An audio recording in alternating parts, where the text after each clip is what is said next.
My girlfriend said I wasn't in her league, so I decided to show her just how far she could go without me. I didn't argue, nor did I explain.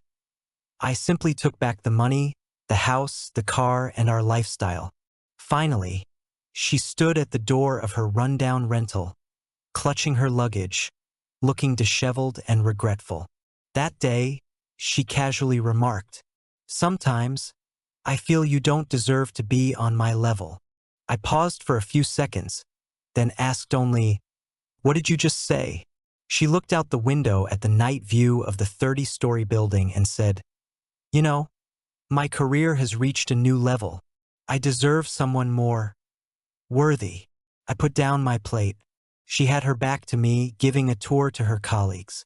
"This is our living room." "Wow, so high class. You're amazing," a colleague exclaimed. She casually accepted the compliment. "I work hard so I can live in a place like this." I stopped eating in the kitchen. She continued, "Girls can't rely on men. They have to rely on their own abilities." In short, she was showing everyone that she had achieved everything on her own. But the lease only had my name on it. After dinner, I drove her colleagues home. She leaned back in the passenger seat, scrolling through her phone. They were all shocked. They said I was so successful. I gripped the steering wheel. The light turned yellow then red, and she suddenly said, "I feel like we're not in the same league." I glanced at her. "What are you trying to say?" "Maybe I should find someone who shares my aspirations." Her tone was as light as if she were describing a sunny day. I said, without emotion, "Then go find someone." She laughed, thinking I was joking. "Oh, don't be silly, you're so weird." I didn't say anything more. Something severed completely at that moment. The next morning, she went to work. I walked into my apartment office. "I don't want to renew the lease." The administrator pulled up the system. "You're the only main tenant. She's not eligible to renew a loan. Income needs to be 3 times the rent, and her credit score must be above 700. I nodded. No need to renew. Back home, I turned on my computer, disabled automatic deductions for the Mercedes car loan, canceled automatic payments for utilities, water, electricity, internet, frozen her supplementary credit card. Bank SMS, transaction successful. That sound was more pleasant than any music. That evening, she changed into a silk blouse, twirled in front of the mirror, and smiled smugly. "I want to redecorate the living room, add a touch of French understated luxury." I looked at her. "Okay." She didn't realize I was giving her permission for the last time. 3 days later, I placed my teacup on the table. "Let's talk." She sat down, hugging her pillow.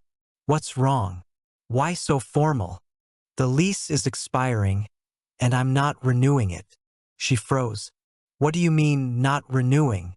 This is our home. The lease is in my name. You're a dependent." Her voice rose. "You can't make that decision on your own." Pursed my lips. "What you showed everyone was that you worked hard to get here." She froze. I continued. "Then continue to rely on your own efforts." She blinked, her smile unnatural. "Okay, I can find a better apartment. That depends on your credit score and income." She paused. "What do you mean?" "The conditions for independent rental are clear. Income 3 times the rent, credit score 700. She was speechless, as if realizing for the first time that she had been standing in a void. The second bombshell was the car. She opened her phone. "Did they impound the Mercedes this month?" "No." "Why not? Is there a glitch in the bank system?" "No, I turned it off." Her eyes widened. "Why did you turn it off?" "Because we broke up." She felt like she'd been slapped. "When did I agree to break up?" "You said we weren't on the same level. I just did as you said." Her voice was urgent.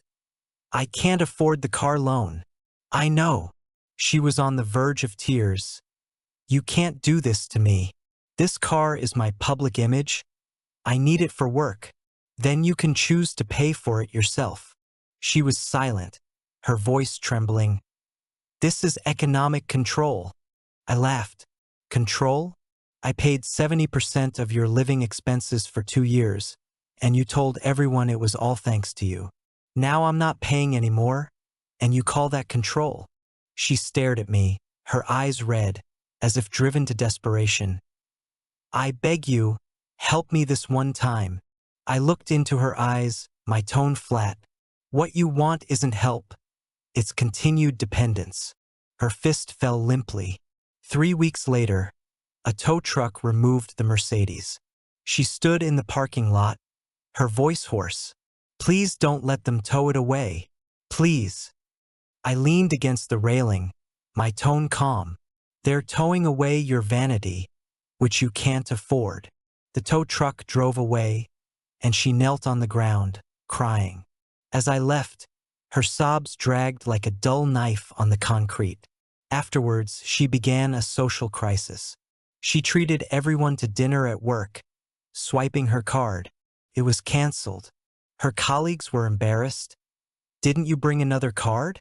She frantically rummaged through her bag, while I received a bank notification. Supplementary card has been deactivated. That day, she went home and threw her bag down. You deliberately embarrassed me. I looked at the screen. No, I'm just returning the money to where it belongs. Your account. 7 days before moving. She held a cardboard box. Can you help me move to my new apartment? Didn't you say you could do it yourself? She looked up, tears welling in her eyes.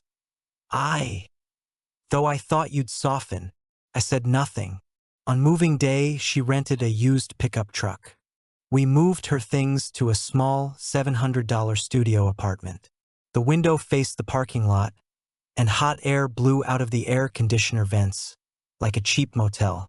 It's cozy here, she tried to convince herself. I said casually, yeah, it matches your level. She finally broke down. I was wrong. Okay? I can change. I can try. Can I not leave you? I turned around, and she grabbed my wrist, her voice choked with sobs. I really love you. I gently pulled my hand away. What you love is my ability to pay for you. She slumped to the floor, crying uncontrollably. As the door closed, I heard her let out a suppressed sob, like someone finally realizing she could never go back to that illusionary world she once knew. The first night after moving out, I was in my new studio apartment, sunlight streaming onto my desk. Someone messaged me, "Want to grab some tacos tonight? Split the bill." Okay? I smiled. True revenge isn't about destroying her. Instead, it's about regaining myself.